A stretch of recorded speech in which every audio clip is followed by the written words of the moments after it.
कौन कसूर बता रहा है? यही नीलोफर जी, मेरा प्रश्न ही ये है, मेरा प्रश्न ही है कि कौन कसूर बता रहा है। एक बार भी क्या हमारे शो में आपने सुना कि जम्मू कश्मीर को लेकर किसी ने कुछ कहा गया हो?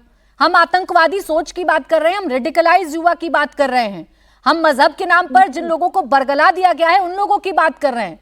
एक बार ना मेरे किसी मेहमान ने ना मैंने जम्मू कश्मीर का जिक्र नहीं किया है।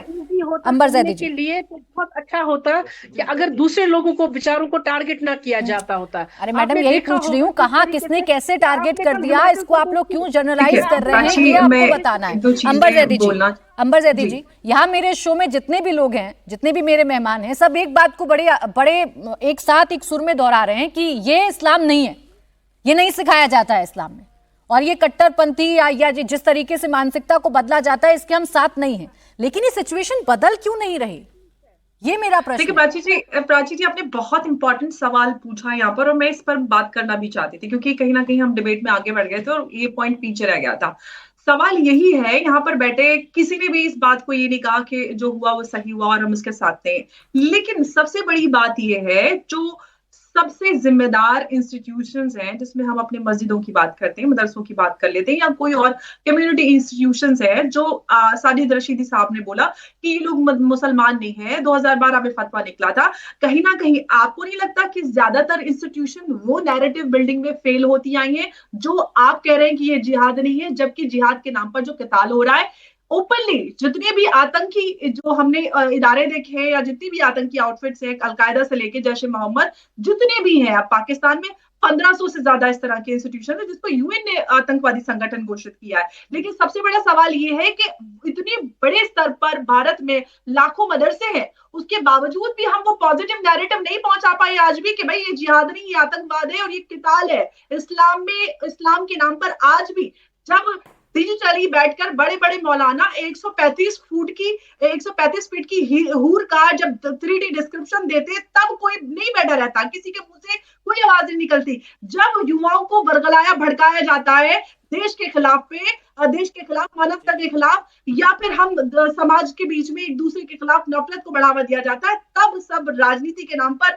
ये विक्टिमहुड वाला माइंडसेट जो है इसको बढ़ावा देते हैं। और कहीं ना कहीं यहाँ पर बैठे बहुत सारे लोग उसके जिम्मेदार हो सकते हैं। कहीं ना कहीं राजनीति के लिए बहुत सारे लोग इस तरह की बयानबाजी और भाषणबाजी करते हैं जिसका असर युवा पे होता है। और मुझे लगता है कि हम सबको पूरी जिम्मेदारी लेनी चाहिए। हम सब फेल है, मैं अपने आप को भी उसमें कहती हूँ कि हम सब जिम्मेदार हैं, और हम सब की इस जिम्मेदारी है पूरे एक भारतीय मुसलमान की जो आज देश में सिचुएशन है। आप अपने आप को बेचारा दिखाएं कि हम पे जुल्म हो रहा है, भाई जो कुछ कश्मीर के हालात है उसके लिए जिम्मेदार कश्मीरी है। कश्मीर में रेडिकलाइजेशन हो, आतंकवाद को, उसको सेफ हेवन किसने दिया? कोई और भारत से उठ के दिल्ली वासी या यूपी वासी तो नहीं पहुंचे थे वहां पर उनको सेफ हेवन देने वाले। आप लोगों ने कहीं ना कहीं उन लोगों को शरण तो दी, कहीं ना कहीं इन्फ्लुएंस में तो आए, कहीं ना कहीं देश के खिलाफ उस मानसिकता को बढ़ावा तो दिया। तो आज बेचारा बनने की क्या जरूरत है? समस्याओं को एक्सेप्ट कीजिए।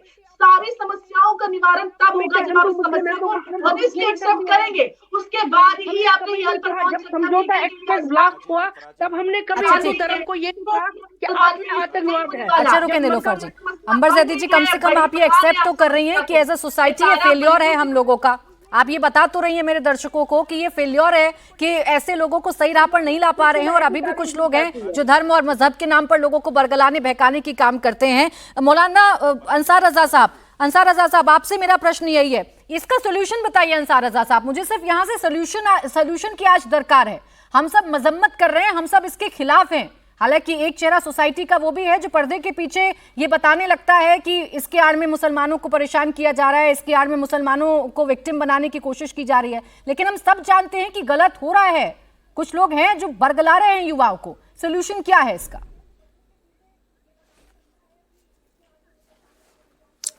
देखिए प्राची जी, सोल्यूशन तो बहुत सारे हैं और सोल्यूशन दिए भी गए हैं, लेकिन उन सोल्यूशनों को ज़फ़र इस्लाम साहब ने अपनी हुकूमत की नाकामी पर पर्दा डालते हुए 2012 के फतवे का जो जिक्र किया गया है, उन्होंने उसको पीछे फेंक दिया और हुकूमत का बता दिया कि साहब हुकूमत ने ये कदम उठाए।